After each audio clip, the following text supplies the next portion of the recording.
The airport in Hood River is a plain building with big block letters that read Wham Museum. When you park in the parking lot and you're like, okay, it's the Air Museum, Car Museum, Hood River, what could it be? But what caught my eye was a marquee by the road. Learn to drive Model Ts. You know, the Model T, as in Henry Ford's famous car. The one they say taught America how to drive. Wham has at least a dozen of these classics on display. But it's one thing to look at history on display. It's something entirely different to actually roll an antique car out of a museum and get behind the wheel. I just had to experience this for myself. So this is amazing. I've never taken a car out of a museum before. We do this on a daily basis. What is it like to drive a Model T Ford? 3 pedals, not one of them's gas, you kidding me? Push in till you feel that engagement. There you go. Oh!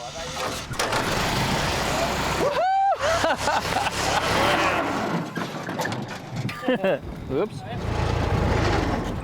Oh, I stalled it again. Oh. Oh, so now she's going to be stubborn. Okay.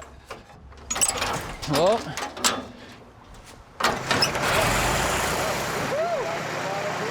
You'll feel it start to grab. There you go. There you got it.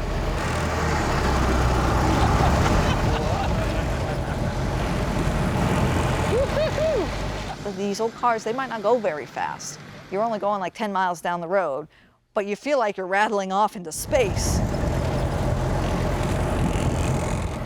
You got the hang of it, no problem. You are touching history. Whoa, around the corner. I wasn't the only one that got to experience what it was like to get behind the wheel of a Model T. In fact, Wham regularly offers Model T driving school. It's like the best kept secret around here, Today, a handful of others are also learning. But the Model T driving school is just one small part of Wham. It takes a special kind of eye to go, oh, Wham is that's a short for the Western Antique Airplane and Automobile Museum. WHAM is the acronym of our name, but it's also kind of the experience that you get when you walk into the door and it's just like wham. Wham holds the largest collection of its kind in Oregon, with more than 400 antique planes, vintage cars, and motorcycles, housed inside 3 massive hangars. The museum display is so large that it's not measured in square feet, but rather acres. 3.5 acres to be exact. Hood River is very lucky to have something like this, and a lot of people are like, oh, the small museum in Hood River. It's like, no, we're not small. To put it into perspective, Wham has more antique airplanes on display than the world-famous Air and Space Museum of the Smithsonian in Washington, D.C. You're looking at 100 airplanes in these 2 buildings right here. Easy. But Wham is more than just a display of old cars and planes. You can tell it's different by its smell. So you come in, and a lot of times, our pilots in particular, they're like, this smells like a hangar, I love it. And you're like, perfect. And even folks that have old cars of their own or have restored cars, it takes them right back to, Grandpa's garage or whatever, and to that yesteryear time because it smells right. And why does it smell right? Well, you can find a hint under the old cars and airplanes. We call this a living museum because everything is alive here. All of our automobiles are running, all of our airplanes flying, our motorcycles are running, even the unrestored stuff pretty much has to fire up and run in order to be in here. Terry's passion for planes and old cars started when he was just a boy. As he grew up, he began meeting farmers who had treasures stashed away in their barns. A lot of the stuff that I collected in my pile, I found piled behind barns or in barns. And you know what a farmer does when they get around to buying the next automobile? They put the old one in the barn. I started spending many, many years dragging trailer loads of stuff home. So we have a lot of the automobiles that are in the museum that came right out of the local area. Many of the planes and cars at Wham started as just boxes of old parts. And we're putting the parts and pieces all together because we got a guy that donated literally an apple crate, and he said, this is a car. And we went, all right, I'll take your word for it. All right. Now they're assembled here by volunteers.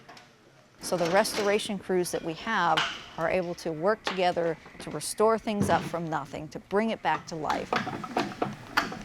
Yeah, man. Over in the plane restoration shop, a team of volunteers works on a plane from the 1930s. The director here, Jay, he keeps us in line, and he's the one paid employee we have in this shop. The rest of us are volunteers. Jay is a great historian, and he's got all of this stuff down. That guy has so much knowledge about antique airplanes. And when they put one together, it's back to original. You know, move the ailerons, Jim. Yeah, I don't hear any grinding or cable sawing, so we're good. I kind of think of them as like adopted uncles. And they kind of think of me the same way as like a nephew. A lot of camaraderie, a lot of love between the guys here. Now that the plane is all assembled, it's time to test fire the engine. All right, go for it.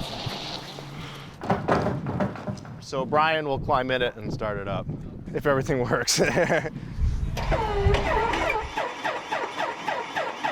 a lot of like apprehension and just kind of, is it gonna start?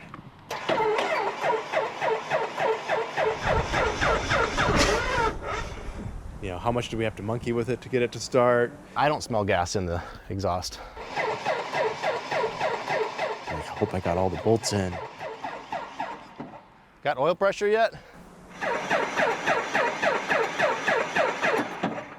Got a guy on the other side of the door with the fire extinguisher just in case.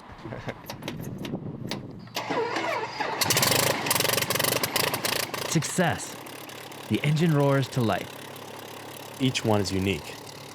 Feeling it come to life and feeling the vibrations, and it's just neat to think about every person that turned a wrench on it or flew it, try to feel their spirit.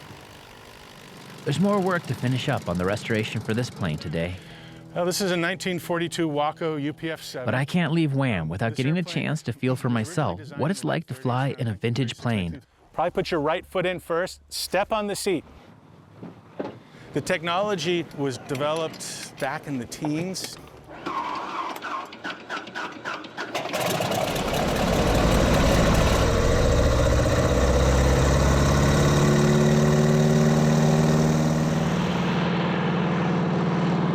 Wham is more than a museum,